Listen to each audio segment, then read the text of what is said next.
မင်္ဂလာပါကျွန်တော်တို့ဒီနေ့ Creo သင်ခန်းစာလေးမှာတော့ကျွန်တော်တို့ 3D model ဆွဲခဲ့တဲ့ဒီ part 2လေးကိုကျွန်တော် drawing exercise 2အနေနဲ့လုပ်ကြည့်မှာဖြစ်တယ်เนาะအဲ့ဒါကိုကျွန်တော်ဒီမှာ model base definition အနေနဲ့ဒီမှာ 3D model မှာပဲ annotation တွေတက်လိုက်မယ်ဆိုရင်ဒီလိုပုံစံဖြစ်သွားမယ်เนาะဒီအကြောင်းကိုလည်းကျွန်တော်တို့ဒီအကြောင်းကိုပြန်သိချင်တယ်ဆိုရင်ဒီမှာ exercise 2 part model မှာကျွန်တော်ဆွဲပေးခဲ့ရရှိတယ်เนาะအဲ့မှာပြန်ရှာကြည့်လိုက်ရင်ဒီဆွဲခဲ့တာပြီးလိမ့်မယ်เนาะအဲ့ဒါကိုကျွန်တော်ဒါကို drawing လုပ်ကြည့်မယ်เนาะ drawing ပေါ့เนาะ drawing ကိုကျွန်တော် EH2 ပဲပေါ့เนาะ exercise 2လုပ်ကြည့်မယ်ဒါကို exercise 2ဒီ current window ပဲဒါကိုလုပ်မယ်ဟုတ်ပြီ empty landscape A3 เนาะကျွန်တော်ဒါမှာရေးကြည့်မယ်ဒါမှာဆွဲကြည့်မယ်ဟုတ်ပြီ general view အောင်စမယ် no command state เนาะ do not prompt เนาะ no command state do not prompt okay အဲ့ဒါမှာကျွန်တော်ဒီလောက်မှာထည့်လိုက်မယ်เนาะဒီမှာပြန်ချိန်ပါပေါ့အဲ့ဒါဆိုကျွန်တော် run လုပ်မယ့်ကိစ္စက scale ဖြစ်တယ်เนาะ scale ကိုကျွန်တော် custom scale ကို 0.5 ထားကြည့်မယ် enter လိုက်မယ်ပေးနေတယ်အဲ့ဒါဆိုကျွန်တော်ကြည့်လိုက်အောင်မယ် 0.75 ပေါ့နော် 0.75 လောက်ထားကြည့်လိုက်မယ် apply လိုက်မယ် okay လောက်ဆိုရင်အပြင်ပြီ view type တရားကို original view လို့လုပ်လိုက်မယ် original view เนาะကျွန်တော် view ကိုဒီဥစ္စာကို front view ရယ် top view ရယ် right view ရယ်လုံးမှာဖြစ်တယ်အဲ့ဒါဆိုရင်ဒီမှာဒါကိုကျွန်တော်အဲ့ဒါဆိုရင်ကျွန်တော် front ဆိုရင်ဘယ်လိုဖြစ်သွားမလဲ apply ဆိုရင်ဒီလိုပုံစံဖြစ်နေတယ် front ဆိုလိုပုံစံဖြစ်နေမှာเนาะဟုတ်ပြီအဲ့တော့ကျွန်တော် front နဲ့ပဲကျွန်တော်ထားလိုက်မယ် front view နဲ့ထားလိုက်မယ်ဟုတ်ပြီနောက်ပြီးတော့ view display ကိုကျွန်တော် header နဲ့ထားမယ် apply မယ်ဒါကိုကျွန်တော် none နဲ့ထားမယ် apply မယ်ဒါရရွှေ့မှာဖြစ်တဲ့အတွက်ရွှေ့ဦးမှာဖြစ်တဲ့အတွက်ကျွန်တော်ဒါရုပ်တက်တက်မပြီးတော့ဘူးเนาะအဲ့ဆိုရင်ဒီမှာဒီဥစ္စာကိုကျွန်တော် projection view ထုတ်မယ်ဒီမှာဒါဆိုရင် top view ဖြစ်မယ်ဒီမှာဒါကိုထပ်ထုတ်မယ်ဒါဆိုရင်ဒါ right view ဖြစ်မယ်เนาะဒီမှာဒါ right ကနေကြည့် view ဖြစ်မယ်เนาะကျွန်တော် low ခဏဖြီရောလိုက်ဖြီတာအောင်မယ်အောက်ကိုနဲ့ချလိုက်မယ်အောက်ကိုနဲ့ချလိုက်မယ်ဒါကိုဒီဘက်နဲ့ထုတ်လိုက်မယ်ပြီးရင်ဒါကိုလည်းအောက်နဲ့ချလိုက်မယ်เนาะအဲဆိုရင်ဒီလောက်လေးဆိုရင်အသင်ပြေသွားပြီဆိုတော့เนาะအသင်ပြေသွားပြီဆိုတော့ဒါကိုပြန်ချိန်မယ်ဒါ top view ဖြစ်တယ်လေ top view ကို apply ပြီးတော့ visible area အကုန်ပေါ်မယ်เนาะ scale section view state view display အဲ့ဒါကိုကျွန်တော် hidden line နဲ့ပဲလုပ်မယ်ဒါကို none သုံးမယ် apply okay ဒါကိုလည်းအဲ့လိုပဲဖြည့်လိုက်မယ်ဒါကို right view ပေါ့เนาะဒါတွေကိုမပေးရရတယ်ပေါ့နော်မပေးရရတယ်ဒါပေမဲ့ပိုးပြီးတော့အဆင်ပြေသွားအောင်လို့ကျွန်တော်ပေးရတာဖြစ်တယ်နော် visible area view display မှာပြင်ဒါကိုလည်းကျွန်တော်တို့ hidden နဲ့ပဲထားမယ်နော် none နဲ့ထားမယ် apply ကိုပြလိုက်မယ် okay အဲဆိုရင်ဒီလိုမျိုးတွေအဆင်ပြေသွားပြီဆိုရင်ကျွန်တော်တို့ဒီဥစ္စာလေးတွေဆိုရင်ကျွန်တော်တို့နော်အမှန်ဆိုရင် annotate နော် dimension ထည့်မယ် dimension ထည့်ပြီးတော့ show more annotation ကိုသွားမယ်ဒီမှာ data တွေထည့်တဲ့ဥစ္စာကိုရင်သွားလိုက်မယ် data ပေါ့နော် data ပြီးတဲ့အခါမှာဒီဟာလေးပေါ်လို့ရတဲ့အခါမှာ dy လေးဟုတ်ပြီအဲ့ဒါလေးကိုကျွန်တော်နှိပ်လိုက်မယ် dy သုံးမယ်ပြီးရင် dy လေးနော် apply လိုက်မယ်ပြီးတဲ့အခါမှာနောက်ထပ်ဘယ်ဟာရှိမလဲကျွန်တော်ဒီဟာလေးရှိမယ်အဲ့ဒါလေးရှိမယ်ပြီးတဲ့အခါမှာနောက်ထပ်ကျွန်တော်ဒီအတွင်းထဲအကောင်ရှိတယ်ဒီအတွင်းထဲအကောင်ရှိတယ်အဲ့ဒါကိုလုတ်ပေးလားမပေးလားလုတ်ပေးရနော်မကြည့်လိုက်မယ်ပြီးတော့ဒီဟာလေးရှိတယ်နော်နှိပ်ကြည့်လိုက်မယ်ဖြစ်တယ်လုတ်ပေးတယ်ပြီးတော့ဒီအတွင်းထဲဒါလေးရှိတယ်ဒါလေးလုတ်ပေးတယ်ဟုတ်ပြီဒီမှာဒါလေးလုတ်ပေးတယ်ပြီးရင်ဒီအတွင်းထဲကဒါလည်း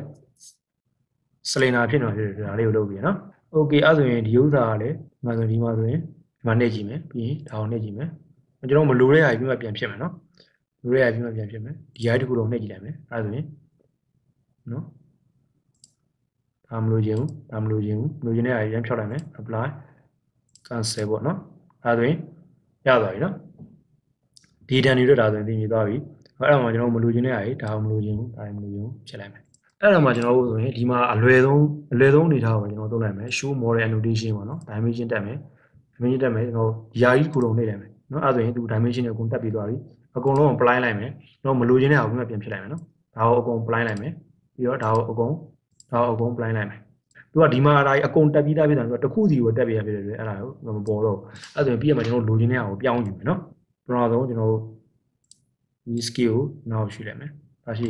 ကျွန်တော်ဒီမှာဒါရှုပ်နေပြီဆိုရင်ကျွန်တော်အကုန်လုံးကိုအရှင်းလုပ်ပြအောင် clean dimension လုပ်လိုက်မယ်နော် clean add dimension လုပ်လိုက်မယ် 0.5 ပထမဆုံးဥစ္စာကို 0.5 ထားပြီးတော့နောက်ဥစ္စာတွေကိုကျွန်တော် 0.4 ပဲထားလိုက်မယ် 0.4 enter snip line ကျွန်တော်မထည့်ဘူးနော် apply လိုက်မယ် close လိုက်မယ်ဟောဒါဆိုသူ့လိုဒီမှာဒါရဲ့ share ပါပြီနော် share ပါပြီလေကျွန်တော်ဒီမှာဒီဥစ္စာကိုကျွန်တော်ဒီမှာမတက်ချင်ဘူးဒီမှာတက်ချင်တယ်ဆိုပါလို့နော်အဲ့ဒါကိုဒီမှာဆိုရင်ဒီမှာဒီဥစ္စာကိုရေးပြလိုက်မယ်အဲ့ဒါဆိုရင်ဒီမှာတက်သွားပြီနော်ဒီမှာတက်သွားတက်တော့မှကျွန်တော်ဒါကို change ပြီးမယ်ဟော change လိုက်အောင်မယ်ဆိုတော့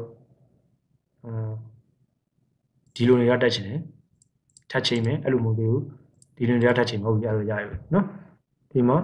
ဒီ diameter တွေကိုလည်းကျွန်တော်တို့ဒီမှာဒါကိုဒီဘက်ကိုလိုချင်တယ်ဒီဘက်ကိုလိုချင်တယ် okay ဒါကိုလည်းဒီဘက်ကိုယူရင် okay ဒါပြီအောက်မှာသုံးမယ်ပြီးတော့ဒီ3ကိုလည်းကျွန်တော်ဒီဘက်ကိုရွှေ့လိုက်မယ်ပြီးတော့ဒီစနစ်ကိုလည်းကျွန်တော်ဒီဘက်ကိုရွှေ့လိုက်မယ် R5 နှစ်ခုထပ်နေရအဲ့တော့ဒီခုကိုပြလိုက်မယ်နော်ဒီမှာနောက်ပြီးတော့ဒီအလဲစင်တာဥစ္စာကြီးရှိအဲ့အလဲစင်တာဥစ္စာကြီးကိုတူမယ်ဆိုတော့ထပ်တူလို့ရတယ်ကျွန်တော်တို့ဒါကိုတူလိုက်မယ်နော်တူလိုက်မယ်ဒီပဲထားမယ်နော်ဒါလေးကို dress ဆွဲပြီးတော့ပြင်လို့ရတယ်ဒါလေးကိုပို့ပြီးတက်ရက်ဖြစ်သွားမှာနော်အစွန်းထွက်နေရလေးကိုပြင်လိုက်မယ်နော်အဲ့လိုပဲဒီကဥစ္စာဓာကြီးတွေလည်းအစွန်းထွက်နေရကျွန်တော်ပြင်လိုက်မယ်ဆိုတော့အစွန်းထွက်နေရပြင်လိုက်မယ်ကျွန်တော်တို့ဒါလည်းပို့ပြီးတော့ပြောပြမှာတက်ရက်အောင်လို့ကိုယ့်ရဲ့စိတ်ကြိုက်ကိုယ့်ကိုပြင်လို့ရတယ်နော်ဒါလုံနည်းကိုသိသွားတယ်ကိုယ့်ကိုစိတ်ကြိုက်ပြင်လို့ရတယ်နော်တဘောကလေဘယ်ဟာလေးကျွန်တော်တက်ထည့်မယ်ဘယ်ဟာလေးတက်ထည့်မယ်ကျွန်တော်ဒါကိုတက်ထည့်လိုက်မယ်ဒီမှာ dimension ပေါ့ dimension ဒါလေးကျွန်တော်ထည့်ထည့်လိုက် r10 ဒါထည့်ထည့်မယ်ပြီးရင်ဒါလေးထည့်ထည့်မယ် r5 အဲ့ဒါကိုကျွန်တော်တို့က diameter ထည့်မယ် diameter ပြီးရင်ဒီကောင်ကိုကျွန်တော်တို့မလုပ်လို့ဆိုတော့ဒီမှာအနေထားပြောင်းလိုက်မယ်နော်နောက်ပြီးတော့ဒီ diameter ကိုလည်းအနေထားထပ်ပြောင်းမယ်ဘယ်လိုပဲထားမယ်ဒီ diameter အနေထားထပ်ပြောင်းမယ် okay ရပြီနော်ဒီမှာထားမယ်ဒီမှာထားမယ်ဒီမှာထားမယ်ဒါအပြင်ကိုဒါရောက်နေထင်နေဆိုရင်ဒါတွေကိုထဲကိုရွှေ့မယ်နော်ဒါလေးကိုအထဲလေးကိုထားလိုက်မယ်ဒါလေးပဲအထဲကိုရွှေ့လိုက်မယ်ဒါကိုလည်းအထဲကိုရွှေ့လိုက်မယ်ဒါလည်းအထဲကိုရွှေ့လိုက်မယ် okay ဒီမှာအလဲကျမကြလို့တဲ့ဥစ္စာဒီမှာဒူလေးရှိရနော်အလဲမှာပြောင်းလာလို့ရတယ်အလဲရောက်တာဒီလိုလေးရှိအဲ့အမှတ်လေးမှာထားလိုက်မယ်နော်အလဲရောက်တဲ့ဥစ္စာတွေဒါအကုန်လုံးနှီးပါအဆင်ပြေသွားပြီဟိုအပေါ်တက်တဲ့ဥစ္စာတွေကိုကျွန်တော်ထပ်ပြီးတော့ဒီဥစ္စာကိုကျွန်တော်တက်လိုက်မယ်ဆိုတော့နော်ဒီဥစ္စာကိုကိုယ့်ကိုတက်ပေါ့နော်ပြီးလိုက်မယ်ဒီဥစ္စာကဒီဟာနဲ့ဒီဟာနဲ့အကွာအဝေးဖြစ်တယ်နော်ဒါနဲ့အကွာအဝေးဖြစ်မယ်အဲ့တော့ဒါကိုလည်းကျွန်တော် symmetric ပုံစံမျိုးနဲ့ဒီဘက်ကိုကျွန်တော်လုပ်လိုက်မယ်နော်ဒါရွှေ့လိုက်မယ်ဒါကိုလည်းရွှေ့လိုက်မယ်နော်အဲ့တော့ကျွန်တော်တခုထပ်ထည့်လိုက်အောင်မယ်ဒီမှာ general view ကနေပြီးတော့ဒီမှာတခုထပ်ထည့်လိုက်မယ်အဲ့ဒါကိုကျွန်တော် 3D before orientation နဲ့ပဲထည့်မယ် before orientation နဲ့ကျွန်တော် view state view display ကိုကျွန်တော်နော် shading with edit နဲ့ထည့်လိုက်မယ်နော် apply လိုက်မယ် okay လိုက်မယ်အဲ့ဒါဆိုရင်တိတ်ပြီးတော့ဒီမဆန့်ကျင်ဖြစ်နေအဲ့ဒါဆိုရင် log view ဖြီးလိုက်မယ်ဖြီးပြီးတော့ကျွန်တော်တို့အောက်ကိုနဲ့ချလိုက်မယ်အောက်ကိုနဲ့ချပြီးတော့ဒါကိုလည်းအောက်ကိုကျွန်တော်ချလိုက်မယ်ဒါကိုဒီဘက်နဲ့တူလိုက်မယ်ဒါကိုကျွန်တော်တို့ကိုချလိုက်မယ်နော်အမှန်တော့ဒီကောင်ရဲ့ဥစ္စာကနည်းနည်း 0.75 နည်းနည်းကြီးနေရတယ်ပါတယ်အဲ့တော့ဒါကိုနည်းနည်းတော့ကျွန်တော် scale ကိုပြန်ချုံလိုက်မယ်နော် 0.6 လောက်ပဲထားလိုက်မယ် 0.6 ပေါ့နော် 0.6 ဆိုရင် apply ရေးလိုက်မယ် okay ရပြီဒီအောင်လည်းကျွန်တော် 0.6 ပဲထားလိုက်မယ် custom scale 0.6 နော် apply okay ပြီးရခါမှာကျွန်တော်တို့ဒါကိုအပေါ်နဲ့ပြန်တင်လိုက်မယ်နေရာချတာကိုစိတ်ကြိုက်နေရာချရရနော်စိတ်ကြိုက်နေရာချနော်ဒီမှာ scale ကိုလည်းကျွန်တော်တို့နေရာကိုတော့အလောက်မှထားလိုက်မယ်ရှုပ်နေပြီဆိုရင်လောက်မှထားလိုက်မယ်နော် okay ဒါဆိုရင်အနေထားကနော်အစီအပြီးဘယ်လောက်ရှိသွားပြီကြံနေရထင်းတဲ့ဥစ္စာကိုကျွန်တော်ထပ်ဖြည့်မယ်နော်ကြံတော့ကြံမနေဘူးဒါပေမဲ့ကျွန်တော်တို့ဒီမှာထပ်ပြီးတော့တိတာသွားအောင်လို့ထပ်ဖြည့်ရတယ်နော် middle click ကိုနှိပ်မယ်ပြီးရင်ဒါကိုကျွန်တော်တို့ diameter နဲ့ယူမယ်နော်ပြီးရင်ဒီကောင်ကိုကျွန်တော်တို့ကဒါကိုရွှေ့လိုက်မယ်နော်ပြီးတော့ဒါနဲ့အကွာအဝေးလေးကို control နဲ့နှိပ်လိုက်မယ်ပြီးတော့ဒါရဲ့အကွာအဝေး okay ရဆိုရင်ဒီပုံလေးရသွားပြီဒီဘက်ကဥစ္စာလည်းကျွန်တော်တို့ထပ်ထည့်မဲ့ဥစ္စာရေးရှိမယ်ဆိုရင်ထပ်ထည့်မယ်ကျွန်တော်တို့ထည့်ချင်တဲ့ဥစ္စာကိုထပ်ထည့်ပေါ့နော်ဒီဟာနဲ့ဒီဟာပေါ့အဲ့ဒါထပ်ထည့်မယ်နော်ပြီးရင်ဒီဟာနဲ့ဒီကြီးပေါ့အဲ့ဒါကိုထပ်ထည့်မယ်ဒါကိုလည်းကျွန်တော်တို့ထပ်ထည့်လိုက်မယ်အဲ့ဒါကိုထပ်ထည့်မယ်ပြီးရင်ဒါနဲ့ဒါကိုလည်းကျွန်တော်ထပ်ထည့်လိုက်မယ်နော်